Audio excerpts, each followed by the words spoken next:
The first breach happened at exactly 4:17 in the morning. Federal agents had positioned themselves around a nondescript warehouse on the outskirts of Phoenix for nearly 3 hours, waiting for the signal that would set everything in motion. When the command finally came through encrypted channels, the stillness of the desert night exploded into controlled chaos. Battering rams splintered reinforced doors. Flash grenades illuminated rooms that had never seen daylight. SWAT officers poured through entry points that had been studied on satellite imagery for weeks, their movements choreographed down to the second. Inside, what they found exceeded even their most aggressive intelligence estimates. Pallets of shrink-wrapped cash stacked floor to ceiling. Industrial-scale drug packaging operations, still warm from recent use. Communications equipment linking this single location to distribution networks spanning 8 states. And most disturbing of all, evidence that this warehouse was just one node in a system so vast that dismantling it would require something unprecedented. What unfolded over the next 43 days would become the largest coordinated cartel takedown operation in American law enforcement history. More than 1,000 arrests, 91 tons of narcotics seized, hundreds of millions of dollars in criminal assets frozen, confiscated, or destroyed. The operation stretched across state lines, crossed international boundaries, and revealed a criminal infrastructure so deeply embedded in American communities that even veteran investigators were shocked by its scope. This is the story of how the FBI, DEA, and ICE joined forces to strike at the heart of the most powerful drug trafficking organizations on Earth, and why, despite their historic success, the war against the cartels may be entering its most dangerous phase yet. To understand what made this operation necessary, you first need to understand what the American law enforcement community was facing. The Sinaloa Cartel and Cartel Jalisco Nueva Generación had evolved far beyond traditional criminal organizations. These were not street gangs selling drugs on corners. These were multinational enterprises with annual revenues exceeding those of Fortune 500 companies. They employed accountants, lawyers, logistics experts, and technology specialists. They operated their own intelligence networks, complete with surveillance equipment and informants embedded within law enforcement agencies. They maintained private armies equipped with military-grade weapons, armored vehicles, and in some cases, weaponized drones capable of dropping explosive payloads on rival operations or police positions. The drugs flowing through their networks were killing Americans at an unprecedented rate. Fentanyl, a synthetic opioid 50 times more potent than heroin, had become their most profitable product. A single kilogram of fentanyl, worth roughly $5,000 to produce in clandestine laboratories, could generate more than $1 million in street sales. And the quantities moving through cartel pipelines were measured not in kilograms, but in tons. Every week that passed without decisive action meant thousands more doses reaching American communities. Every month of inaction translated to hundreds more overdose deaths, more families destroyed, more communities hollowed out by addiction and violence. The intelligence gathering phase had begun nearly 18 months before the first raid. DEA analysts noticed patterns in seizure data that suggested something larger than typical cartel operations. Drug shipments were arriving at locations that made no logistical sense unless they were part of a coordinated distribution network. Cash was flowing through financial channels that connected seemingly unrelated businesses across multiple states. Communication intercepts revealed conversations referencing quantities and operations that dwarfed anything previously documented. Piece by piece, a picture emerged of an infrastructure that had been built methodically over years, possibly decades. The cartels had not simply expanded their operations. They had fundamentally transformed them, creating a supply chain so sophisticated that it rivaled legitimate multinational corporations. The decision to launch a coordinated multi-agency operation came from the highest levels of federal law enforcement. This would not be a series of independent raids by different agencies pursuing their own targets. This would be a unified assault, with the FBI, DEA, and ICE sharing intelligence in real time, coordinating tactical operations across jurisdictions, and moving simultaneously against multiple targets to prevent the network from adapting or going underground. The preparation was exhaustive.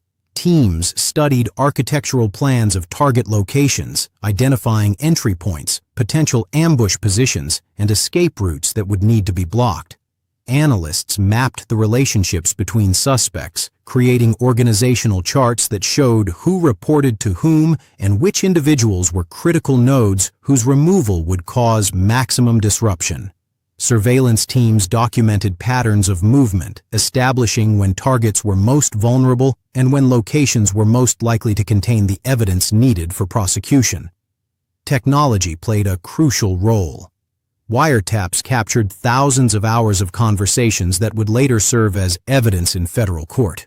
Drones provided aerial surveillance of compounds too remote or too dangerous for ground-based observation. Financial forensics teams traced money through shell companies, cryptocurrency exchanges, and international wire transfers, building cases that would allow prosecutors to seize assets worth hundreds of millions of dollars.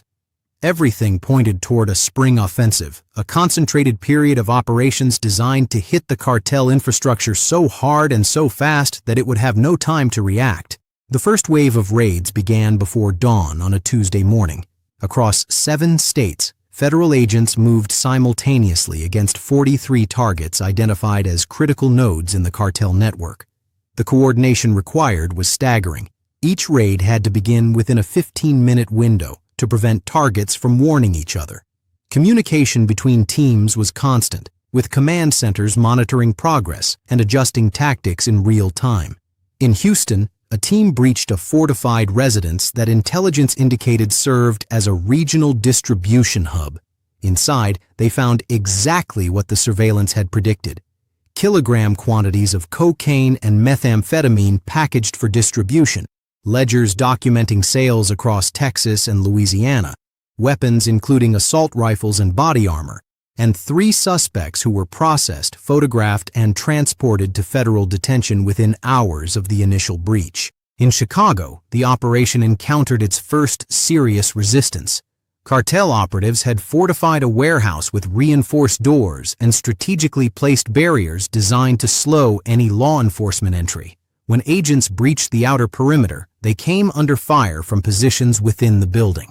The firefight lasted 11 minutes, an eternity in tactical operations. By the time the building was secured, 2 suspects had been wounded and 1 agent had sustained injuries from debris. But the seizure justified every risk. Inside that single warehouse, agents recovered more than 8 tons of marijuana, 2 tons of methamphetamine, and cash totaling more than $12 million. The cartel response was immediate and brutal. Within hours of the first raids, reports began flowing in of violence against suspected informants. In one particularly horrific incident, a man believed to have provided information to federal authorities was found murdered, his body displaying signs of torture designed to send a message to anyone else considering cooperation. The cartels were demonstrating that their reach extended beyond the drug trade into a realm of terror that most Americans could scarcely imagine. But law enforcement had anticipated this response. Witness protection protocols were activated. Informants and their families were relocated to secure locations. And the operation continued, undeterred by the cartel's attempts at intimidation. The message from federal authorities was equally clear. There would be no backing down, no negotiation, no quarter given to an enemy that had declared war on American communities. As the days progressed, the operation expanded in scope and intensity.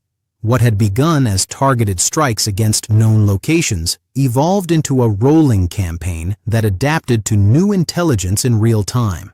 Each arrest generated information.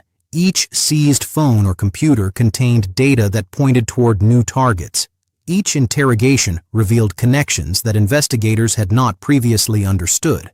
The network was larger than anyone had estimated, and it was interconnected in ways that defied simple organizational charts. A money laundering operation in Miami was connected to a distribution hub in Denver, which received product from a storage facility in El Paso, which was supplied by smuggling routes that crossed the border at multiple points. Taking down one node revealed 3 more that required immediate attention. The tactical challenges grew more severe as the operation penetrated deeper into cartel territory. Suspects who had initially been caught off guard were now alert and prepared. Safe houses were abandoned before raids could be executed. Evidence was destroyed, witnesses intimidated, and in some cases, cartel operatives attempted to mount counteroffensives against law enforcement positions. In one incident that remained classified for weeks after its occurrence, a federal surveillance team came under fire from cartel gunmen who had identified their position. The agents returned fire and called for backup, but for nearly 20 minutes they were pinned down, outgunned by opponents who showed no hesitation about engaging federal officers. Reinforcements arrived in time to prevent casualties, but the incident underscored a reality that many Americans prefer not to acknowledge. The war against the cartels is exactly that, a war with all the violence, danger, and moral complexity that the term implies. The human shield tactics emerged during the 3rd week of operations. Cartel members, facing imminent arrest, began positioning civilians between themselves and law enforcement. In one raid on a suburban residence, agents discovered that the target had surrounded himself with family members, including children, betting that federal officers would not risk civilian casualties to make an arrest. The standoff lasted 6 hours, with negotiators working to convince the suspect that surrender was his only viable option, while tactical teams prepared for contingencies that no one wanted to execute. Eventually, the suspect surrendered without violence. But the incident revealed how far the cartels were willing to go and how many innocent people they were prepared to sacrifice to protect their operations. Underground tunnels presented another challenge that tested the limits of law enforcement capabilities. The cartels had spent years constructing sophisticated passages beneath the border, some extending more than a mile in length and equipped with lighting, ventilation, and even rail systems for moving product. These tunnels were not crude holes dug by desperate smugglers. They were engineering achievements that demonstrated the resources and expertise available to cartel organizations. During the operation, federal agents discovered and secured multiple tunnel entrances, some of which had been operating undetected for years. The seizures at these locations were among the largest of the entire campaign, with single tunnel complexes yielding tons of narcotics that had been staged for distribution across the American interior. By the time the 43-day operation concluded, the numbers told a story of unprecedented success. More than 1,000 suspects arrested and facing federal charges. 91 tons of illicit drugs seized, including enough fentanyl to kill tens of millions of people. $20 million in cash recovered, along with hundreds of firearms and thousands of rounds of ammunition. Vehicles, properties, and financial accounts worth hundreds of millions more, frozen or confiscated. The logistics of processing this volume of evidence and suspects strained federal resources to their limits. Detention facilities reached capacity. Evidence warehouses overflowed. Prosecutors faced caseloads that would take years to work through the court system, but these were problems that law enforcement was happy to have. Each arrest represented one less cartel operative on the streets. Each seizure represented drugs that would never reach American communities. Each prosecution sent a message that the consequences of cartel activity were real and severe. Yet even as federal officials announced their success, they were careful to temper expectations. The Sinaloa cartel and CJNG were not destroyed. They were damaged, disrupted, forced to adapt and rebuild. But organizations that have survived decades of law enforcement pressure do not collapse because of a single operation, no matter how successful. The cartels would regroup. They would identify new routes, recruit new operatives, and develop new tactics designed to evade the methods that had proven effective against them. The drug trade is driven by economics, by the billions of dollars that flow from American consumers to criminal organizations willing to supply their demands. As long as that demand exists, someone will find a way to meet it. The technological evolution of cartel operations presents particular challenges for future enforcement efforts.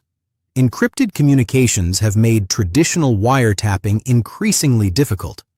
Cryptocurrency allows money to move across borders without passing through regulated financial institutions. Drones enable surveillance and delivery capabilities that were science fiction a decade ago. The cartels are not static organizations clinging to outdated methods. They are adaptive enterprises that invest heavily in capabilities that will keep them ahead of law enforcement. The agents who executed this operation know that their success, while significant, is not permanent. The war continues, and the enemy is learning from every engagement. For the communities affected by cartel activity, the operation provided temporary relief but not permanent solution. The flow of drugs into American neighborhoods may slow, but it will not stop. The violence associated with drug trafficking may decrease, but it will not disappear. The underlying conditions that create demand for illicit substances, the pain and despair and hopelessness that drive addiction, remain unaddressed by even the most successful law enforcement operation. Solving those problems requires interventions that go far beyond raids and arrests, investments in treatment, prevention, and economic opportunity that address root causes rather than symptoms. What the 43-day operation demonstrated was what is possible when federal agencies coordinate their efforts, share intelligence effectively, and commit resources at scale. It proved that the cartels, despite their wealth and sophistication, are not invincible. Their operations can be disrupted, their leaders can be arrested, their infrastructure can be dismantled, but it also revealed the magnitude of the challenge that remains. The cartels have built something that cannot be destroyed in 43 days or even 43 months. They have embedded themselves in the fabric of international commerce, corrupted institutions on both sides of the border, and created dependencies that ensure a steady supply of recruits willing to risk everything for the money that the drug trade provides. The agents who participated in this operation have already returned to their ongoing work. New intelligence is being gathered, new targets are being identified, new operations are being planned. The war against the cartels does not pause for press conferences or victory celebrations. It continues, day after day, in surveillance posts and command centers and on the streets of American cities where the battle for the future is being fought. For those on the front lines, the question is not whether they will face the cartels again. It is when and whether they will be ready for whatever new tactics their adversaries have developed. The cartels are watching, learning, adapting, and so must the forces arrayed against them. This operation was a battle won in a war that shows no sign of ending. The 91 tons of drugs seized represent lives saved, communities protected, futures preserved, but they also represent a fraction of what continues to flow across borders and through distribution networks that regenerate faster than they can be destroyed. The more than 1,000 arrests removed dangerous criminals from American streets, but they also created vacancies that ambitious cartel operatives are already competing to fill. This is the reality of the drug war, a conflict without clear endpoints where success is measured in damage inflicted rather than enemies defeated, where every victory is temporary and every setback is recoverable. For those who want to understand what comes next, the patterns are already emerging. Cartel operations are shifting to new corridors. Recruitment is intensifying in communities where economic desperation makes criminal enterprise attractive. Technology is being deployed to counter the surveillance and communication intercepts that made this operation possible. The next chapter of this war is being written now, in decisions made by cartel leadership and federal planners alike. And when that chapter unfolds, the stakes will be even higher than before. The cartels have learned from this operation. They will not make the same mistakes again.